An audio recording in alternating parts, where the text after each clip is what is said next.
નમસ્કાર મિત્રો, તમારે એક વાસણની અંદર થોડું પાણી તમારે ઉકળવા માટે મૂકી દેવાનું છે અને એકદમ પાણી એવું વ્યવસ્થિત ઉકળવા લાગે ત્યારબાદ હવે તમારે મિત્રો તેની અંદર 4 થી 5 લસણના ગાંઠિયા તમારે નાખવાના છે।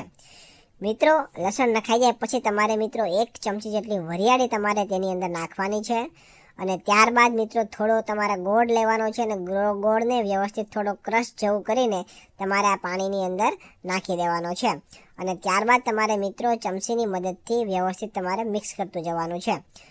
જ્યાં સુધી ગોળ ઓગળી ન જાય ત્યાં સુધી તમારે ધીમા તાપે તમારે બધું ઉકળવા દેવાનું છે અને તમારે ચમચીની મદદથી તમારે હલાવતું જવાનું છે। મિત્રો આજે આપણે એવો ઉપાય કરવાના છે જે તમને કોઈ નહીં કે મિત્રો, ખાસ કરીને ડૉક્ટર તો તમને ક્યારેય આ નુસ્ખા વિશે જણાવશે જ નહીં।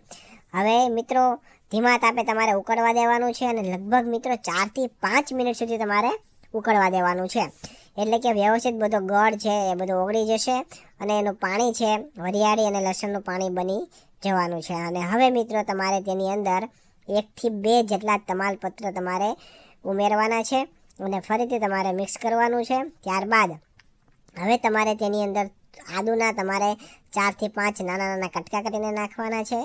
ત્યારબાદ મિત્રો હવે તમારે 4 થી 5 જેટલા લવિંગ લેવાના છે અને તેને પણ તમારે આની અંદર ઉમેરી દેવાના છે અને ફરીથી મિત્રો તમારે ધીમા તાપે લગભગ 4 થી 5 મિનિટ સુધી આ બધું તમારે ઉકળવા દેવાનું છે, જેથી કરીને બધું એકરસ થઈ જાય ને એકબીજાના બધા પોષક તત્વો છે પાણીમાં બધા આવી જાય। હવે મિત્રો પાણી જ્યાં સુધીમાં અડધું ના થાય ત્યાં સુધી તમારે ધીમા તાપે ગરમ કરવાનું છે, ઉકળવા દેવાનું છે અને ત્યાં સુધીમાં તમારું નામ અને તમારા ગામનું નામ કોમેન્ટ કરીને જણાવી દો, જેથી કરીને અમે તમને સ્પેશિયલ થેન્ક્સ કહી શકીએ।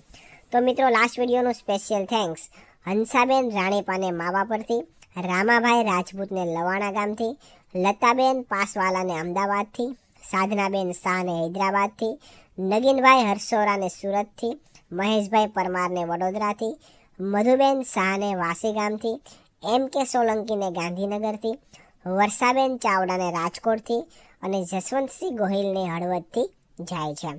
તો મિત્રો હવે વ્યવસ્થિત તમારે બધું ઉકળી જાય ત્યારબાદ તમારે ગેસ બંધ કરી દેવાનો છે અને હવે આ જે પાણી છે એને મિત્રો તમારે ગરણીની મદદથી ગાળી લેવાનું છે। તમારે આ પાણીને કોઈ વાસણની અંદર અથવા કાચના ગ્લાસની અંદર તમારે લઈ લેવાનું છે।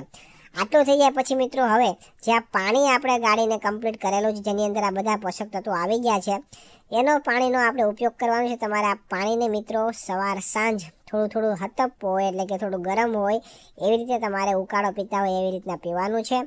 મિત્રો આ પાણી પીવાથી ગમે તેવી તમારે શરદી થઈ હોય, ઉધરસ હોય, ખાંસી હોય, આ બધું તમારું મટી જવાનું છે। મતલબ કે તમારે આ ઉકાળાની મદદથી તમે આ બધી જે નાની નાની બીમારીઓ છે એનાથી તમે છુટકારો મેળવી શકશો, તમારે કોઈ દવા લેવાની જરૂર નહીં પડે। તો મિત્રો આ ઉપાય તમને કેવો લાગ્યો કોમેન્ટ કરીને જણાવજો અને એકવાર તમે ઘરે અવશ્ય ટ્રાય કરજો। જો તમને મારો આ વિડીયો પસંદ આવ્યો હોય તો વિડીયોને લાઇક કરજો, શેર કરજો અને આવા જ નવા વિડીયો જોવા માટે અમારા ફેસબુક પેજને ફોલો કરી દેજો અને યુટ્યુબ ચેનલને પણ સબસ્ક્રાઈબ કરી દેજો। ધન્યવાદ।